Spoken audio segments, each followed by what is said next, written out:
మోకాల నొప్పులకు ఎటువంటి సర్జరీ లేకుండా ఎపియాన్ పెయిన్ క్లినిక్ అందిస్తున్న అత్యాధునిక చికిత్స.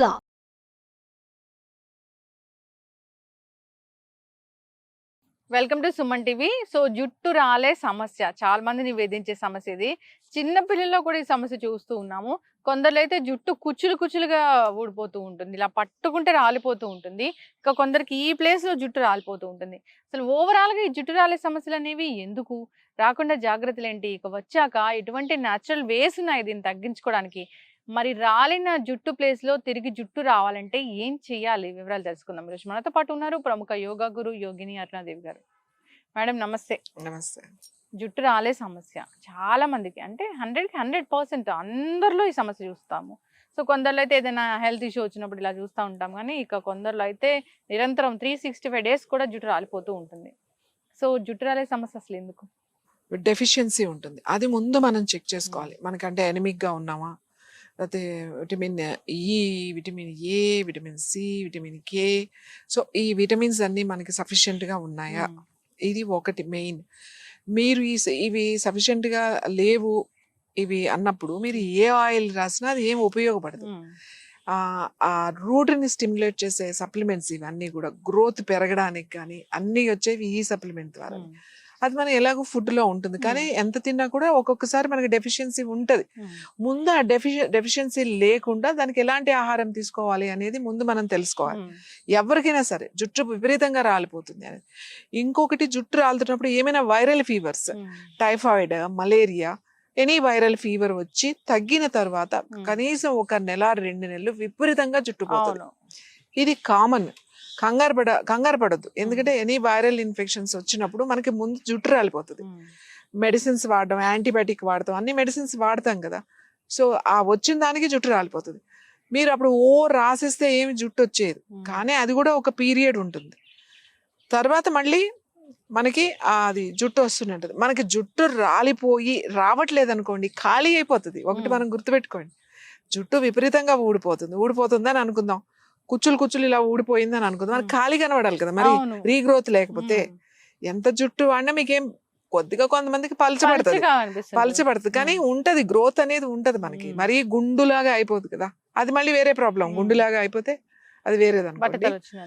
సో డెఫిషియన్సీ అనేది ముందు చూసుకోవాలి మనం. ఆ డెఫిషియన్సీని ఆహారం ద్వారా, అలా కదా మళ్ళీ మల్టీవిటమిన్స్ వేసుకోవడం, లేకపోతే ఐరన్ టాబ్లెట్స్ తినేయడం, ఇట్లాంటివి చేయకూడదు. కాల్షియం వేసేసుకోవడం అట్లాంటివి చేయకూడదు. క్లెన్స్ చేసుకోవాలి, బాడీని క్లీన్ చేసుకోవాలి. చాలా సింపుల్ వేస్ ఉన్నాయి ఎలా క్లెన్స్ చేసుకోవాలి. తర్వాత ఏ ఆహారం తినాలి, వాళ్ళకి ఏం ఇష్యూస్ ఉన్నాయి. ఒక్కొక్కరికి థైరాయిడ్ ఉండొచ్చు. థైరాయిడ్ ఉందనుకోండి, ముందు పోయేది జుట్టే. అసలు కొంతమందికి ఏ సిమ్టమ్స్ కనబడదు, జుట్టు మాత్రం విపరీతంగా రాలిపోతా ఉంటుంది. వాళ్ళు కూడా చెప్తారు కుచ్చులు ఊడిపోతుందండి. అప్పుడు ఏం చెప్తాం, ఒకసారి థైరాయిడ్ టెస్ట్ చేయించండి, చూద్దాం ఎలా ఉంది. ఒకవేళ అక్కడ ఏదైనా ఇన్బ్యాలెన్స్ ఉందనుకోండి, మనం నూనె రాస్తే ఉపయోగం లేదు. అందుకే జుట్టు రాలిపోతుంది అనగానే అందరూ హెయిర్ ఆయిల్స్ మీద గురించి ఆలోచిస్తారు. ఫస్ట్ జుట్టు ఎందుకు రాలిపోతుంది అనేది మీరు ఎక్స్పర్ట్ తో మాట్లాడాలి. ఇంటర్నల్ గా కూడా కరెక్ట్ చేసుకోవాలి. అది మనం డైట్ ద్వారానే చేసుకోవచ్చు. ఇంకా డెఫిషియన్సీ ఉంటే మన దానికి హెర్బల్స్ ఉంటాయి, అవి చేసుకుంటూ, అంటే ఇంటర్నల్ గా తీసుకుంటే ఎక్స్టర్నల్ అప్లికేషన్స్ తర్వాత మీదకి వెళ్ళాలి. ఎక్స్టర్నల్ అప్లికేషన్ దేనికి, స్కాల్ప్ ఉన్న ఆ రూట్స్ ని స్టిమ్యులేట్ చేస్తుంది. ఏ ఆయిల్ కూడా పైనుంచి అబ్జార్బ్ అవుతుంది, మీ లోపల నుంచి న్యూట్రిషన్ మీకు సపోర్ట్ ఇస్తుంది. సో హెయిర్ స్ట్రక్చర్ కానీ, హెయిర్ కలర్ కానీ, లేకపోతే హెయిర్ గ్రోత్ కానీ పైనుంచి కూడా ఇస్తాం. ఓన్లీ పైనుంచి రుద్దేసి నాకు షాంపూ మార్చేసేసి నూనె మార్చేసేసి కూర్చుని జుట్టు రాలిపోతుంది నాకు తగ్గట్లేదు అంటే కుదరదు. ఈ మధ్య హెర్బల్ హెయిర్ ఆయిల్స్ అని చూస్తూ ఉన్నాము. అంటే హెర్బల్ హెయిర్ ఆయిల్స్ లో అసలు ఏం హెర్బ్ ఉంటే మనకు జుట్టు పెరుగుతుంది? ముఖ్యంగా గుంటగలగ రాకండి, చాలా మంచిది. నీలి అని ఉంటది, మీకు ఇక్కడే చూపిస్తా. నీలి మొక్క అంటే చిన్న పువ్వు వస్తుంది, నీలి చాలా మంచిది. తర్వాత కరివేపాకు చాలా మంది, ఇంత ముందు కూడా మనం చేసాం, ఒక చిన్న తినేసేయండి. మీరు మొన్న కూడా ఎవరో కనపడ్డారు, నేను రోజు తింటున్నాను. లాంగ్ పీరియడ్ అంటే నాకు ఫస్ట్ ఏంది అంత తెలియలేదు, ఒక నెల రోజులు ఏం తెలియలేదు. నాకు 3 నెలలు అలా తిన్న తర్వాత చాలా బాగుంది, అసలు ఊడట్లేదు, గ్రోత్ బాగా పెరిగింది. అంటే ఓపిక ఉండాలి కదా, ఆవిడెవరో ఓపిక ఉంది చేశారు. రోజు ఏముంది, నువ్వు ఎంత సింపుల్ గా చెప్పావు, కరివేపాకే కదా. సో కరివేపాకు ఒకటి బాగా పనిచేస్తుంది. అలోవీరా బాగుంటుంది. తర్వాత మనం ఇంతకుముందు మందార గురించి మాట్లాడుకున్నాం. ఎక్సలెంట్ మందార, చాలా బాగుంటుంది. హెర్బల్స్ లో 36 వెరైటీస్ ఉన్నాయి హెయిర్ కి. ఈ 36 హెర్బల్స్ తో మనము ఒక ఆయిల్ తయారు చేసాం. అది ఎవరికైనా సూట్ అవుతుంది. వీళ్ళకి సూట్ అవ్వదు, వాళ్ళకి సూట్ అవ్వదు, అలా ఏం లేదు. 36 హెర్బల్స్ ఉన్నాయి అందులో. తర్వాత ఆ బేస్ ఆయిల్ కూడా చాలా ఇంపార్టెంట్. హెయిర్ ఆయిల్స్ చేసేటప్పుడు బేస్ ఆయిల్ చాలా ఇంపార్టెంట్. ఏం తీసుకుంటున్నావు బేస్ ఆయిల్, అన్నిటికన్నా కొబ్బరి నూనె మంచిది బేస్ ఆయిల్. మీరు మళ్ళీ ఆ నూనెకి ఏదో కక్కుర్తి పడి అది రేట్ ఎక్కువ కదా అని చెప్పేసేసి ఏదో నూనె కలిపేసి సగం కొబ్బరి నూనె సగం మిగతా నూనెలు కలిపేసి నువ్వు అన్ని హెర్బల్స్ వేసి చేసినా రిజల్ట్ రాదు. ఏదైనా బేస్ ఆయిల్ ప్యూర్ ఉండాలి. ఈ నువ్వుల నూనె అంటే నువ్వుల నూనె, కొబ్బరి నూనె అంటే కొబ్బరి నూనె. ఆ మంచి నూనె, మంచి ఏయో అన్ని పాడైపోయినాయి, గుళ్ళిపోయినాయి, అవి పట్టించేసి ఆ నూనె హెయిర్ ఆయిలే కదా దానికి ఆర్టిఫిషియల్ స్మెల్స్ యాడ్ చేసేసి అట్లా మనం చేయకూడదు. దానివల్ల ఉపయోగం ఉండదు. సో నా దగ్గర మేము 3 ఆయిల్స్ చేస్తాం. ఒకటి 36 హెర్బల్స్ ఉంటాయి ఒకటి. ఇంకొక ఆయిల్ ఏంటంటే ఓన్లీ మిల్క్, ఓన్లీ మిల్క్ తోనే చేస్తాం. మిల్క్ తోనే 3 వెరైటీస్ ఆఫ్ మిల్క్ మిక్స్ చేస్తాం ఇందులో. మిల్క్ ఆయిల్ అంతే ఉంటుంది. Coconut oil and milk. ఇందులో కోకోనట్ మిల్క్ కలుస్తుంది, గోట్ మిల్క్ కలుస్తుంది, కౌ మిల్క్ కలుస్తుంది.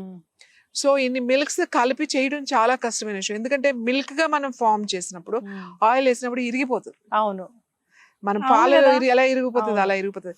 దీనికి ఇంకా అదర్ కొన్ని హెర్బల్స్ వేసి మనం అది ఇరగకుండా చాలా జాగ్రత్తగా చేసుకోవాలి. ఎంత జాగ్రత్తగా చేసినా ఒక్కొక్కసారి 10 లీటర్లు 50 లీటర్లు పెట్టినప్పుడు ఖరాబ్ అయిందని తీసుకొచ్చి పారబోసేయాల్సిందే. అది ఎందుకు పనికిరాదు. ఎంత కేర్ఫుల్ గా ఉన్నా ఒక్కొక్కసారి అయిపోతుంది. అట్లా చాలా జాగ్రత్తగా చేయాలి. అది మీరు అలా 1-2 సార్లు అలా అయితే గానీ మనకి మళ్ళీ ఒకసారి సరిగ్గా వస్తుంది. ఆ వచ్చిన ఆయిల్ అప్పుడు మనకి ఒక బాటిల్ మనం ఎంత రేటుకి ఇవ్వాలి, చాలా ఎక్స్పెన్సివ్.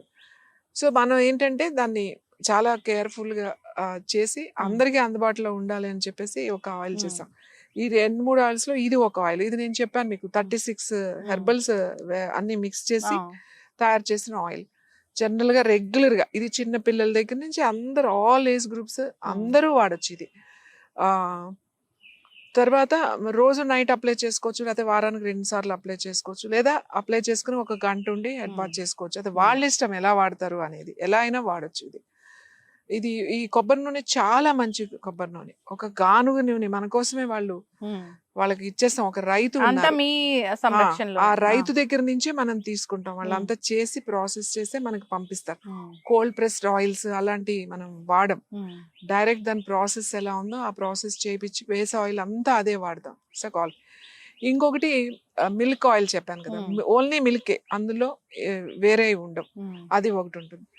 అది కాకుండా ఇంకొక ఆయిల్ కూడా ఉంది. అది ఏంటి, కలర్ కూడా. అంటే మనకి ఆల్రెడీ వచ్చిన గ్రేని చాలా స్లోగా మారుస్తుంది. అదేమి ఇలా రాసేసుకుంటే 4-5 సార్లకి ఏం కాదు. రెగ్యులర్ గా అలా వాడుతూ ఉంటే మెల్లగా అది చేంజ్ అవుతుంది తప్ప. అది కాకపోతే ఏంటి అంటే అది వాడడం వల్ల మనకి తొందరగా రాదు. ఇప్పుడు వచ్చేసేది నా 5-6 సంవత్సరాల తర్వాత వస్తుంది. మనకి జెనెటికల్ గా ఉంది త్వరగా వచ్చేది అన్నప్పుడు మనం పోస్ట్పోనింగ్ ఈజీగా చేయొచ్చు. సో ఈ ఆయిల్స్ ఉన్నది. ఈ ఆయిల్స్ రాసుకున్నా కూడా మీ డైట్ లో చేంజెస్ తీసుకురావాలి. ఫిజికల్ యాక్టివిటీ ఉండాలి ఖచ్చితంగా. యోగా చేయాలి. మేము ఈ హెయిర్ ఆయిల్ ఎవరైనా మనకు వచ్చి మాకు హెయిర్ ఆయిల్ కావాలి అన్నప్పుడు నేను హెయిర్ ఆయిల్ ఒకటే కాదు, వాళ్ళకి ఖచ్చితంగా ఏం చేయాలో నేను చెప్తా. వాళ్ళకి డైట్ చెప్తా, దానికి సంబంధించిన ఆసనాలు వాళ్ళకి చెప్తాం. అది వాళ్ళు రెగ్యులర్ గా మనం ఆన్లైన్ లోనే కాంటాక్ట్ చేయొచ్చు. ఆన్లైన్ మనం చెప్తాం. వాళ్ళు రెగ్యులర్ గా చేసుకుంటే చాలా మంచి రిజల్ట్ వస్తుంది. ఒకవేళ ఈ ఆయిల్ మీకు ఏదైనా కారణాల వల్ల మీకు పడలేదు, ఒకవేళ పడలేదు అనుకోండి, 1-2 సార్లకే తెలుస్తుంది మీకు. నాకు ఇది ఏదో ఊడుతున్నట్టు అనిపిస్తుంది అని అనుకోండి, యూ స్టాప్. అలా ఉంటుందా అసలు? హెర్బ్స్ అలా అంత డేంజర్ గా జరగడం అనేది ఉంటుందా? మీరు ఒక ఆయిల్ ని మీకు ఒక నెల రోజులు రాశారు అనుకుందాం, 1 మంత్. ఆ ఆయిల్ మీకు పడలేదు, ఎందుకు అది ఊడిపోతుంది అంటే నెల రోజులకి చాలా ఊడిపోతుంది కదా. రీగ్రోత్ నెల రోజులకి ఏముంటది, ఊడిపోతుంది, పలచబడిపోతుంది. అలా జరుగుతుంది. ఏదో ఒకసారి ఇలా రాసేస్తే మన్నాడు ఎంత ఊడిపోయింది అలా జరగదు. డ్రాస్టిక్ గా అందులో నిజంగా హెర్బల్స్ అవి ఉంటే అలా జరగదు. ఏ హెర్బల్ వేసినా ఒకవేళ అది ఆ హెర్బల్ ఎక్కువైపోయినా, ఒకవేళ ఆ హెర్బల్ తక్కువైనా, అంటే వేసేటప్పుడు ప్రిపేర్ చేసేటప్పుడు ఇలా రాసుకోగానే ఇలా కుచ్చులాగా ఊడిచ్చేది, అలా జరగదు. మీరు రోజు రాస్తుంటే ఒకవేళ అది పడకపోతే ఏమన్నా ఓ నెల రోజులు జుట్టు ఊడిపోవచ్చే తప్ప, అలా ఊడిపోయింది అంటే మరి అందులో ఏం కలిపారు అనేది మనకు తెలియదు కదా. ఎస్, ఖచ్చితంగా మ్యామ్. సో మీరైతే ఈ ఆయిల్స్ అనేవి ఖచ్చితంగా మీ పర్యవేక్షణలో జరుగుతాయి కాబట్టి సో అందరూ కూడా వాడుకోవచ్చు. సో దానికి ఏం ప్రాబ్లం అనేది ఉండదు. హెర్బ్స్ అనేవి కూడా మీరు సేకరించినవే. సో ఒకసారి ప్రిపరేషన్ కూడా చూపిద్దాం, మనం ఎలా తయారు చేస్తాము ఏంటి అనేది. సో దాన్ని బట్టి ఎవరికైనా కావాలనుకున్న వాళ్ళు ప్రిపేర్ కూడా చేసుకుంటారు. సో ఈ ఆయిల్ ఎవరికైనా కావాలంటే కూడా కాంటాక్ట్ చేయాలని కోరుకున్నాం. ఆయిలే కాదు, అసలు జుట్టు సమస్య బాగా ఉంది, బాగా జుట్టు రాలిపోతుంది, సో బాల్ హెడ్ వస్తుంది అనే భయం కూడా ఉంది అన్న వాళ్ళు కూడా కాంటాక్ట్ చేయాలని కోరుకుందాం. బికాస్ ఆఫ్ మనము యోగానే కాదు, ఓన్లీ న్యూట్రిషనే కాదు, ఓన్లీ డైటే కాదు, ఇంటర్నల్గా ఎలాంటి క్లెన్స్ చేసుకోవాలి ఇలాంటివే కాదు, హెయిర్ ఆయిల్ కాదు, రకరకాల థెరపీస్ ద్వారా మనం పూర్తి స్థాయిలో దాన్ని తగ్గిస్తాం కాబట్టి కాంటాక్ట్ చేయాలని కోరుకుందాం. ధన్యవాదాలు.